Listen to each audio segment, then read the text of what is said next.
again at Maritoto. The rain has been going for a little bit this morning, but it's just eased back slightly. So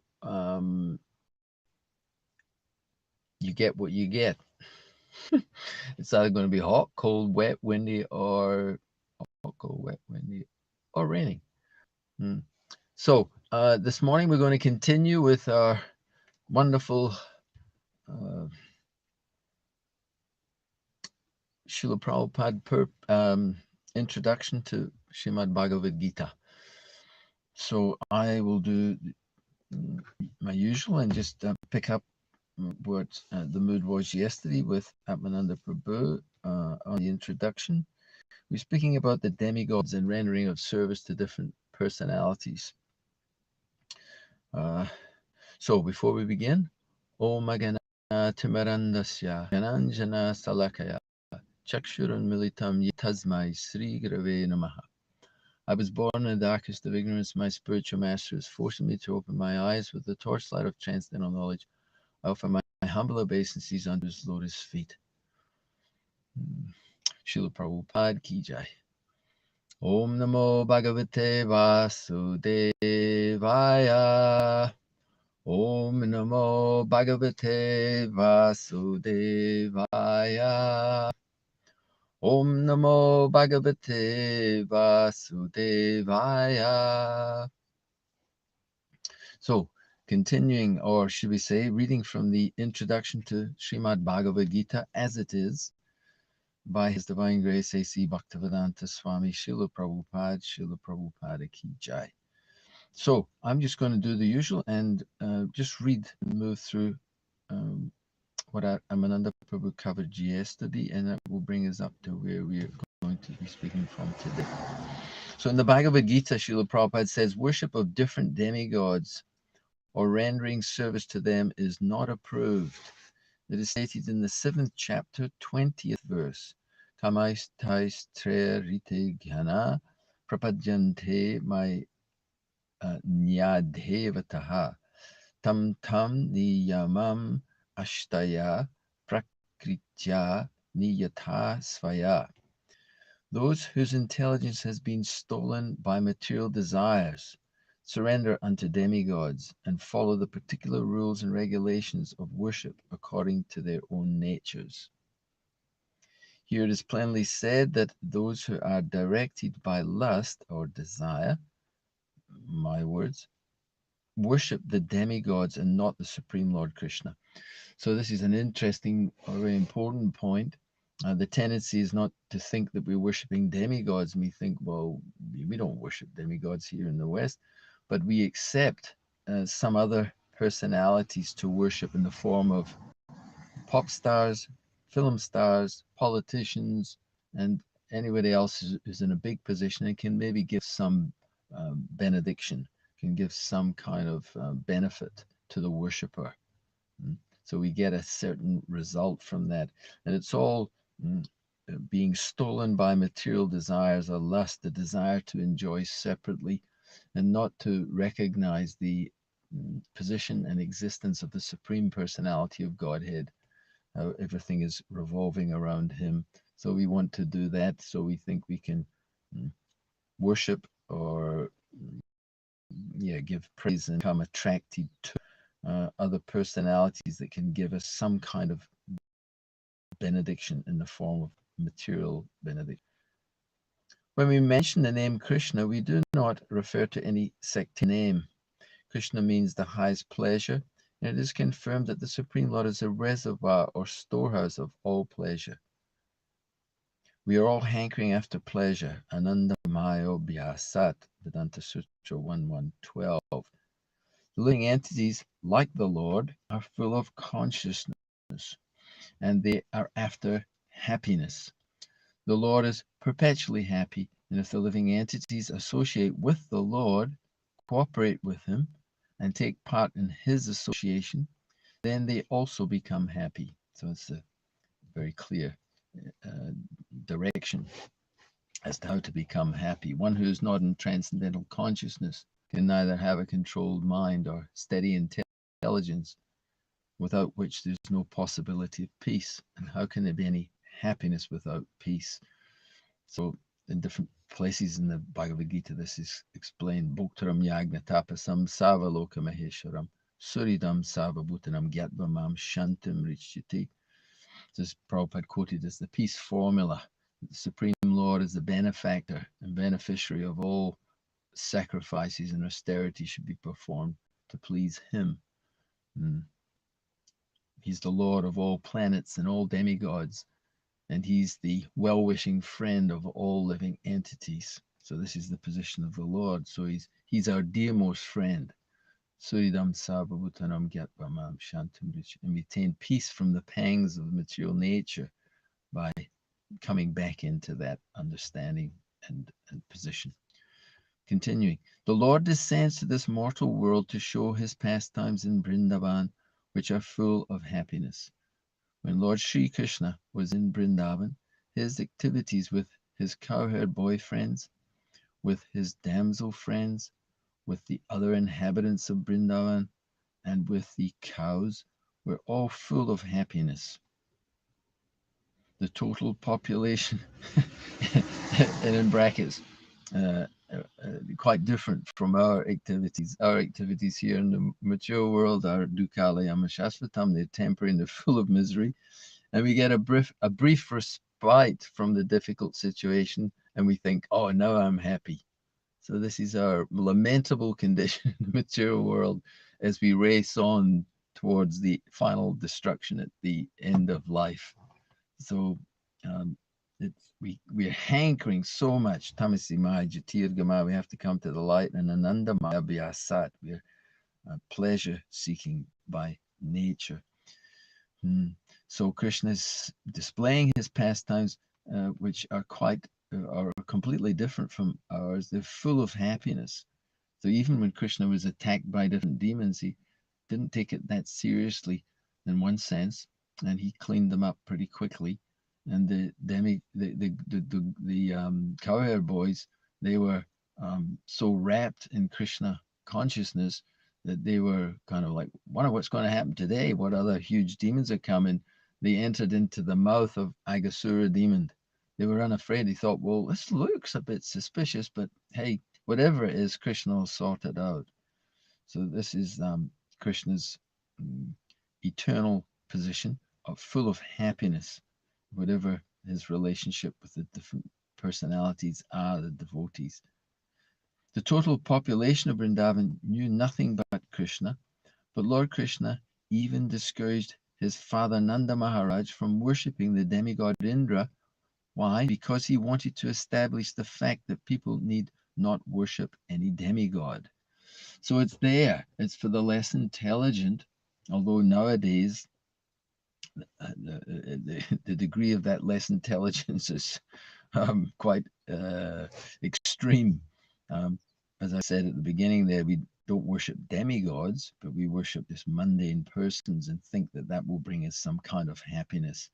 We search and look and try to find happiness in that way, but it's really, really quite ridiculous now, because it's not even in the mode of goodness or passion, but it's totally immersed in the mode of ignorance, and therefore there's no pleasure at the beginning even.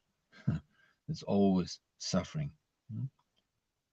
Krishna wanted to establish the fact that people need not worship any demigod. They need only worship the Supreme Lord, because their ultimate goal is to return to his abode. And it's very wonderful how Srila Prabhupada and the Acharyas in our line of Gaudiya Vaishnavism have made things very clear and very simple, because the Vedic arena is very complex. It's very complex. It deals with three modes of material nature, which we know three becomes 9. 3 times 3 is 9, and 9 times 9 is 81. And in this way, it expands unlimitedly. So it's very complicated. So how to live in that complicated arrangement of material world is described in the Vedas. The Vedas deal mainly with the three modes of material nature. So we could find ourselves by worshipping different demigods, performing different rituals. If we ever get that level, then we will we'll simply be trying to elevate ourselves to higher planets, but we know from the highest planet in the material world, Krishna says, down to the lowest, all are places of misery. Why? Because repeated birth and death go on in this miserable, separated, disconnected existence from the reservoir of all pleasure, Krishna. So our goal, Prabhupada says, they need only worship the Supreme Lord because their ultimate goal is to return to his abode.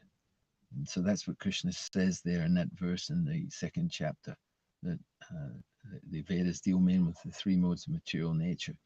He said, I want you to rise above this and become established in the self. And the self is being explained here as the eternal servant of Krishna, the Supreme Personality of Godhead. Continuing, Prabhupada, the abode of Lord Krishna is described in the Bhagavad Gita, 15th chapter, 6th verse. Natad basayate suryo na shanako na pavakaha yad gatvana nivartante taddama paramam mama. Quote, that supreme abode of mine is not illumined by the sun or moon, nor by fire or electricity. Those who reach it never return to this material world. So now and Krishna does this in different places, explains, gives some indication of that different atmosphere. Wonderful. Supreme abode, and it's called Vaikuntha, the place where there are no material miseries. This verse gives a description. So I think,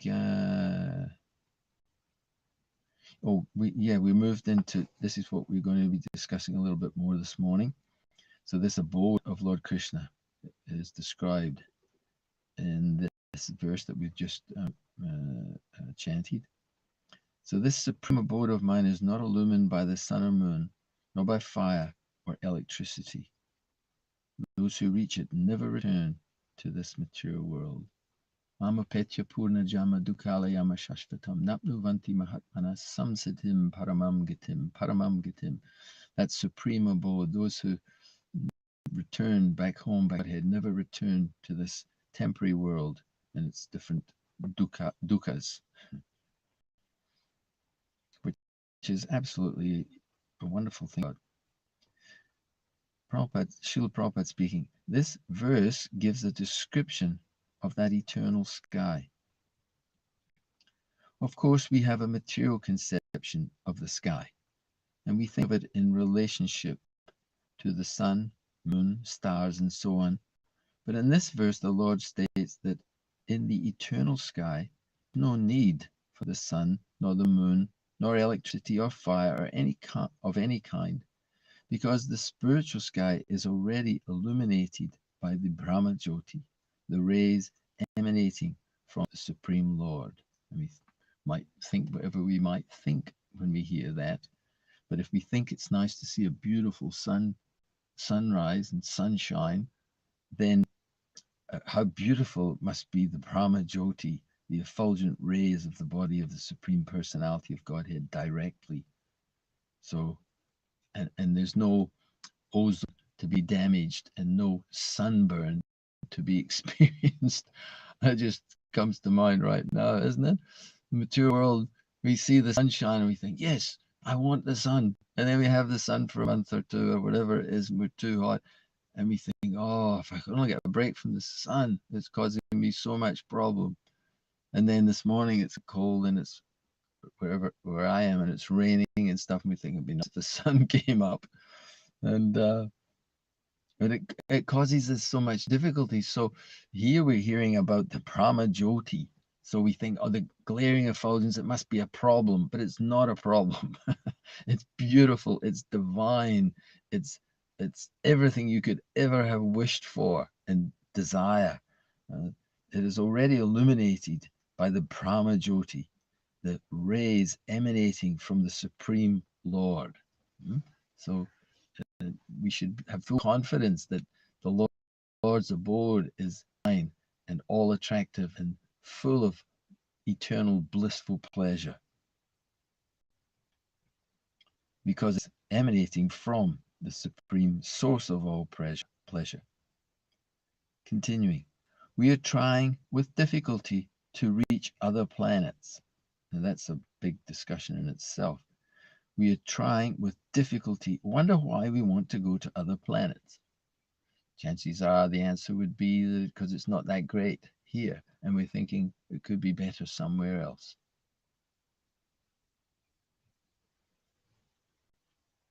But it is not difficult to understand the abode of the Supreme Lord. This abode is referred to as Goloka. In the Brahma Samhita 537, it is beautifully described. Goloka eva nivasatyakilatma bhutaha. The Lord resides eternally in his abode Goloka. Yet he can be approached from this world, and to this end the Lord comes to manifest his real form, Satchit Ananda Vigraha. When he manifests this form, there is no need for our imagining what he looks like. To discourage such imaginative speculation, he descends and exhibits himself as he is, as Shamasundar. Unfortunately, the less intelligent deride him. So first, before we go on to that point, we'll just pause on this point before.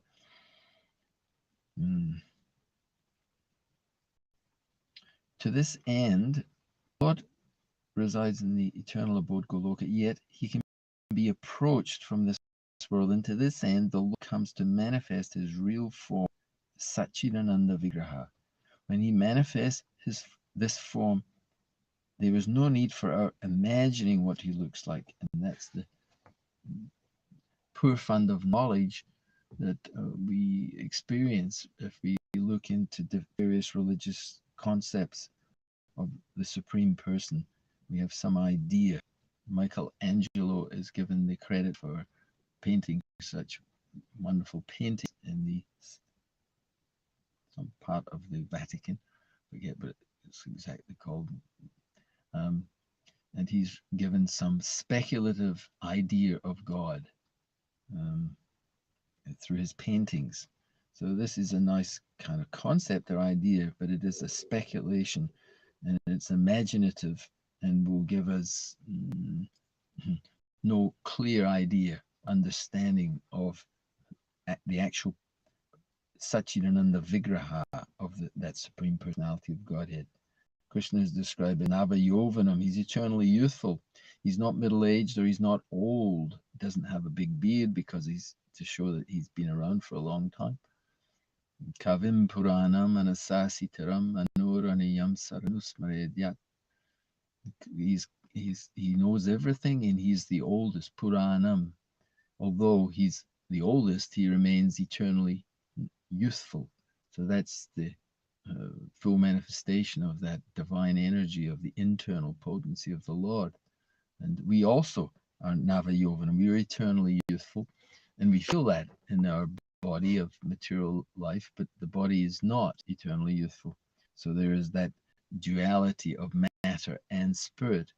We read the other day the beautiful purport in the first canto, Srimad Bhagavatam. I think it's 8th chapter, maybe it's about the 6th verse.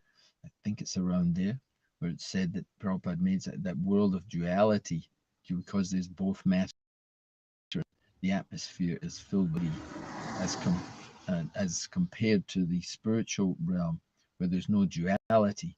Everything is absolute. It is divine and eternal, and therefore there's no envy, but there's only loving exchange and relationship. So Krishna descends himself to display his eternal Satchidananda Vigraha, his eternal form of knowledge, and he descends as Shama Sundar, threefold bending form, playing on his celebrated flute with peacock feather in his hair, darkish, bluish black figure, all attractive. Prabhupada continues, unfortunately, the less intelligent deride him because he comes as one of us and plays with us as a human being. And we know that's the verses of Bhagavad Gita as well. It says, Avajananti mamudha manasim tanamashrita. Fools deride me, fools deride me when I descend in human-like form. They do not realize my transcendental nature, which is imperishable and supreme. Because of this, we should not consider the Lord one of us. It is by his omnipotency that he presents himself in his real form before us and displays his pastimes, which are replicas of those pastimes found in his abode. So there's a saying which says, damned if you do and damned if you don't. So the Supreme Lord is blasphemed in so many ways. If he doesn't appear, then he's spoken of or derided, that he's actually formless. There's no God. God is dead, and so on. If there was a God, if there is a God, he's impersonal, etc. And then if he actually does appear, he's derided for that also, because he appears in different incarnations, but specifically here in his original form as Shama Sundar, he appears in a human-like form. And then people say, oh, how can this be God? So he can't win. If he doesn't appear in a form, he's, yeah, big subject matters. So his real form, he presents himself in his real form before us and displays his pastimes, which are replicas of those pastimes found in his abode. And all of those pastimes are full of bliss. And we heard that at the beginning. Krishna is playing with the cows in Vrindavan. He knows them all by name. They're all separated into different groups of cows. He calls them and they come running. And he plays with the calves. And there's one nice story. Krishna and Balaram were holding on to the tails of the calves, and the calves were running off once they pulled their tail, and they would slide along behind and get a ride from the little calves. And everyone was watching, elderly gopis and younger gopis too, also watching and appreciating Krishna's pastimes. And they couldn't wait for the pastimes to, in one sense, they were, yeah, it's interesting, the time element in all of this. But the gopis, when Krishna would go into the forest, we hear from Krishna book that they would be just waiting and waiting. They were separated in that sense from Krishna, but they were completely connected to Krishna through separation. They were meditating all day, thinking, when will Krishna come back? He'll come soon. Oh, we're not with Krishna now, but when he comes, and they're thinking like that. And everyone's thinking of Krishna. Mother Jasoda and her close servants are thinking Krishna will come home. I hope he's okay there in the forest. We've given him so many nice things to share with his friends, and be enjoying their pastimes, and we can't wait for him to come back. So they're feeling separation, and they're making preparations for him to come, preparing his cloth, preparing his meals, preparing all the things that are required for his satisfaction and happiness. And what to speak of. And Krishna was a busy person. He had to get up early in the morning to go and milk the cows, and so he had to be busy. But he'd been out all night with the gopis dancing in the nighttime. So so occasionally he'd have to take a little nap during the day, and there he would lay his head on the laps of the different gopas, and they would massage his legs and decorate his body in different ways and talk to Krishna in very sweet ways. So, but these are the very internal pastimes of the Lord with his unalloyed devotees. He presents himself in his real form before us and displays pastimes which are replicas of those pastimes found in his abode.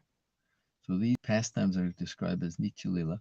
They're eternally fasting and being enjoyed eternally, and we can't get how. Yeah. So if you see if we can understand it, if there's a totally blissful day in the spiritual world, and then we hear that it's eternally going on, so that means it's going to be eternally blissful every day. It's not the material world.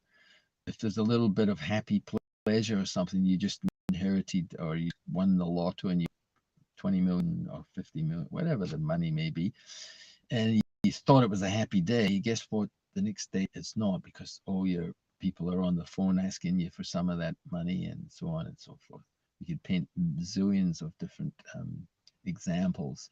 But when we hear that the eternal pastimes are replicated here in this material world of those spiritual pastimes found in the abode, that means every day is totally blissful. And then again, material life, wouldn't that get boring? Answer, no, because it's eternally blissful day after day. We're really stuck in the material way of thinking. So we should stop thinking about it and speculating, and we hear from Bhagavad Gita, and then we get real transcendental knowledge, and that way we can climb out. I was listening, where was it? Gee, I'm trying to think where it was. Anyway, it was talking about the worm and stool, and how the worm and stool cannot come out of the stool independently. Prabhupada was speaking this. I'm trying to think where it was. So the worm, if he's separated from the stool, he will go straight back into the stool, because that is his conditioned situation. So he can't be separated by his own endeavors. So similarly, we cannot be separated from our stool-like activities here in the material world, because we are so contaminated, or should be not the right word, we're so conditioned by that distance.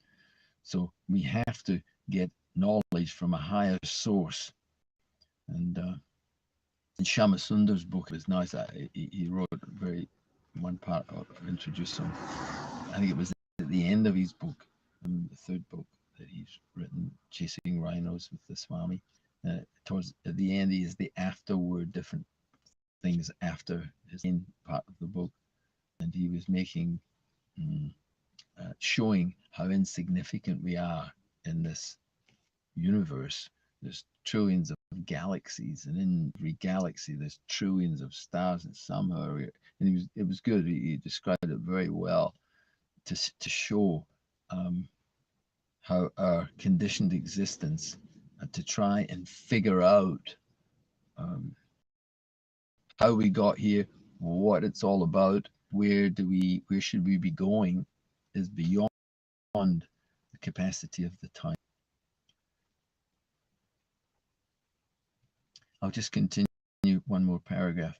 In the effulgent rays of the spiritual sky, there are innumerable planets floating. Say that again. In the effulgent rays of the spiritual sky, there are innumerable planets floating. The Brahma Jyoti emanates from the supreme abode, Krishna Loka, and the Anandamaya, Chinmaya planets, which are not material, float in those rays. The Lord says, Na tad basayate suryo na shashanko na pavakaha yad gatva na vartante tadhama paramam mama.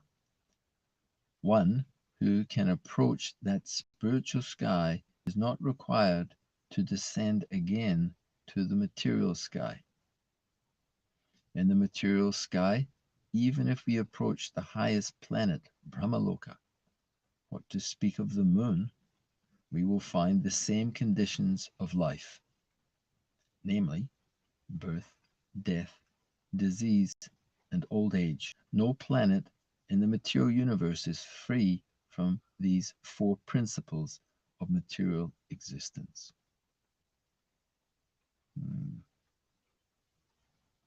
So, Abrahma Bhuvanaloka Purna Avartino Arjuna Mamapecha Purna Jamatu.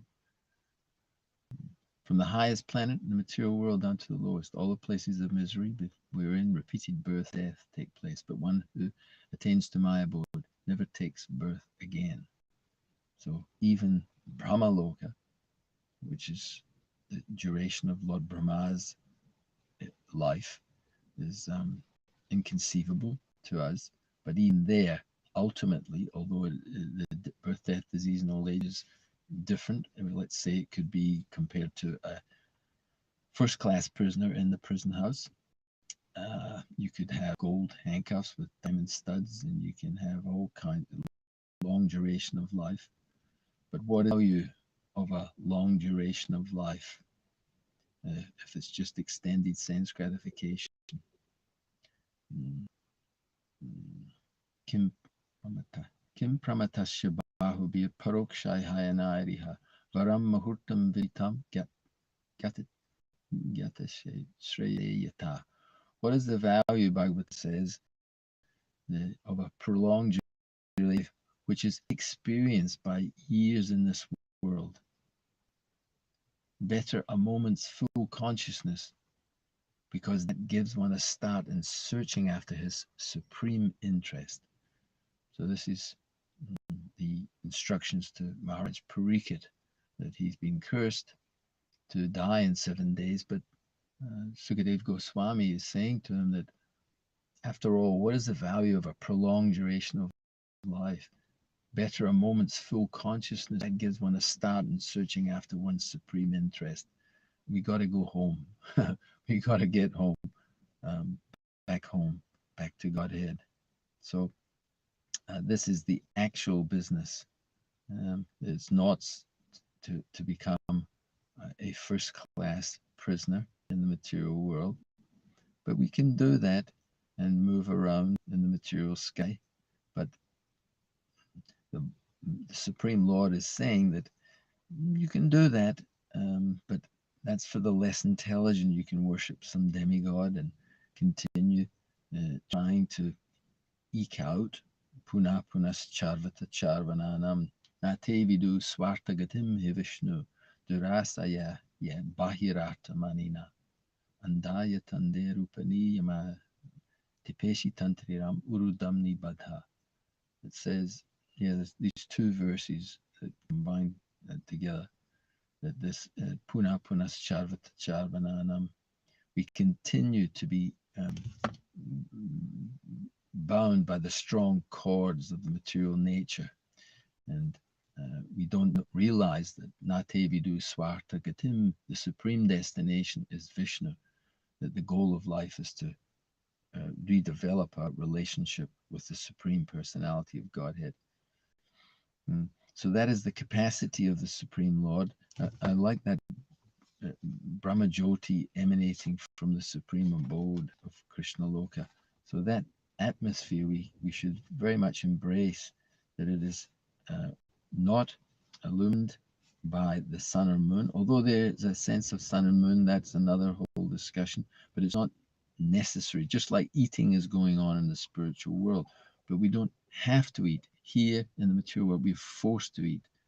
We are compelled to eat. And there has to be a sun and a moon. Why? Because it's dark here. If there's no sun and moon, or when the sun and moon are not visible, if there's no light, it's only darkness. That's the actual nature of the material world, is dark. So there has to be a luminary to illuminate the whole place. But we shouldn't think that it's simply impersonal in the spiritual realm. This is the perverted reflection of that eternal transcendental abode. Pardon me. So there may be sun and moon, but it's not like the sun and moon here. It is not a necessity. And for those who reach it, never return to this material world. Okay, so I'm going to stop there actually and see if anyone would like to offer a reflection. So, a reflection is something that you've heard that's sort of maybe stuck in your mind and that you could maybe take forward from what we've heard from Srila Prabhupada or my few words uh, that you will carry forward uh, and will maybe help keep us on the straight path of Krishna consciousness, to keep connected to Krishna through his beautiful pastimes. And I'll just say a few words as you're thinking of anything that you want to reflect. If you can write it in that chat box, that would be appreciated. And it might just spark another little bit of conversation. Um, yeah, that I had some point that I had in my brain that sort of slipped, slipped out again. Now I'm reading. I'm just trying to remember that point that came up there.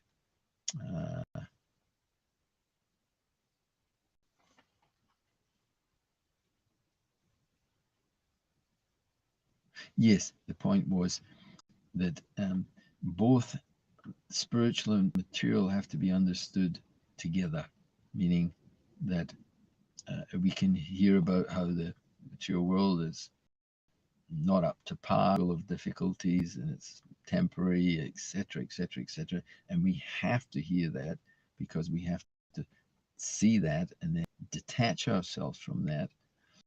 At the same time, we have to hear about the beautiful pastimes of the Supreme Lord, which Prabhupada is very nicely explaining, that the Lord's form is full of bliss and he displays his activities and he plays with his cowherd boys and he plays with all the other, interacts with all the other eternal associates in that spiritual realm to give us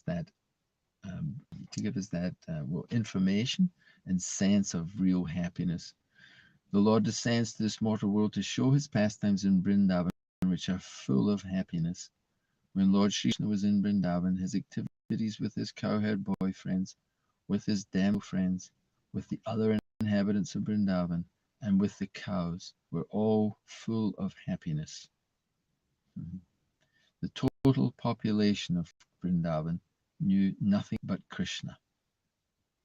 So this is the attractive feature that we have to hear about and meditate upon and come to a clear conclusion that would be the way it would be.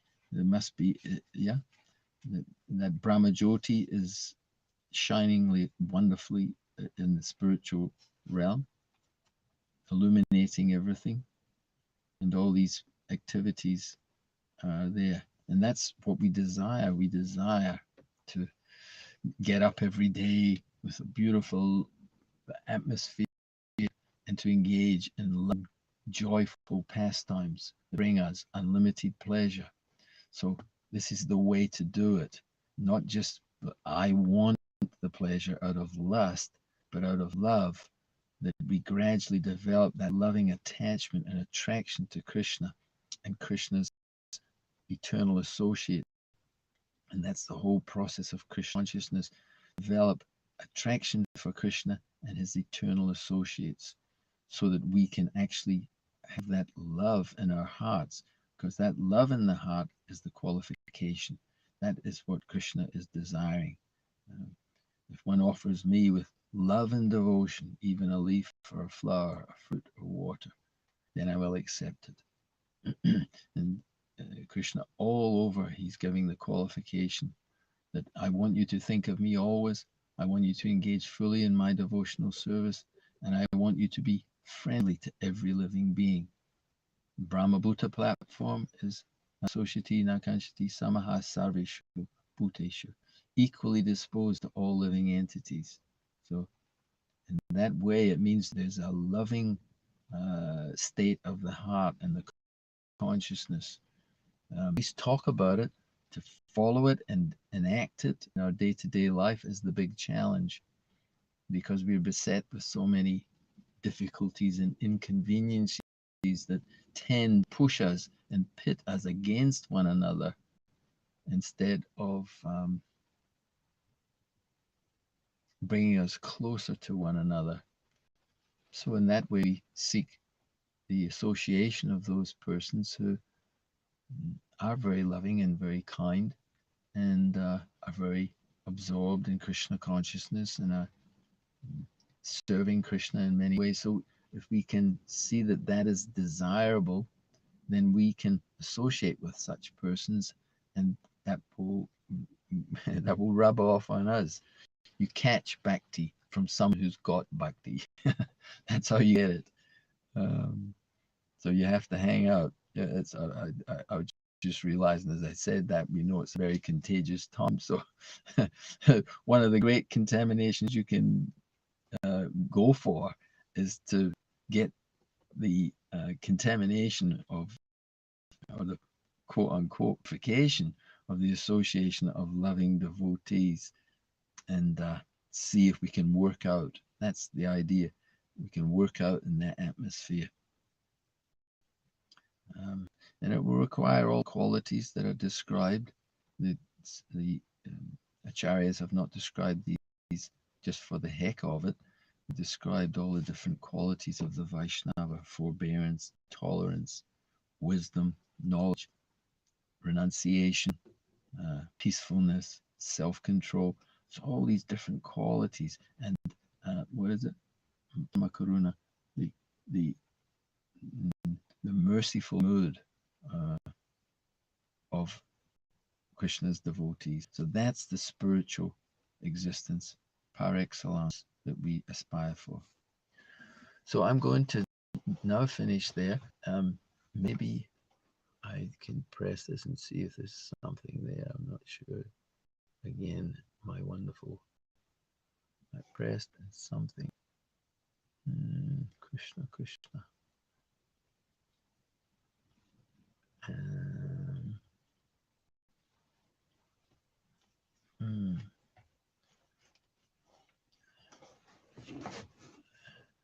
It seems like there's something there, but I pressed it and couldn't see anything.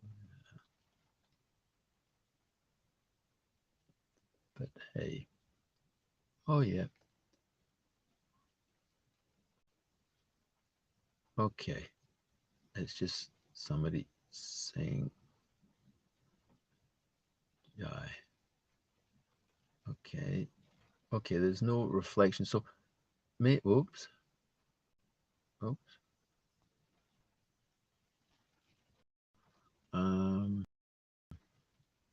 So maybe that for those who are there, if you can see if you can do that, it would be an interesting development. If you can put in some, it doesn't have to be long. It's just, you could just say the point that Prabhupada made about, you could say something, the idea of whatever that may be, and that way we could maybe increase the interaction a little bit, and that would be, I think, pleasant for all of us, I could imagine. Okay, so we're going to finish at that point, and we offer our obeisances to Srila Prabhupada and all the Vaishnavas. Grantaraj Srimad Bhagavad Gita ki jai, Srila Prabhupada ki jai, Gaura Premanandi Hari Hari. See you soon, Hari Hari.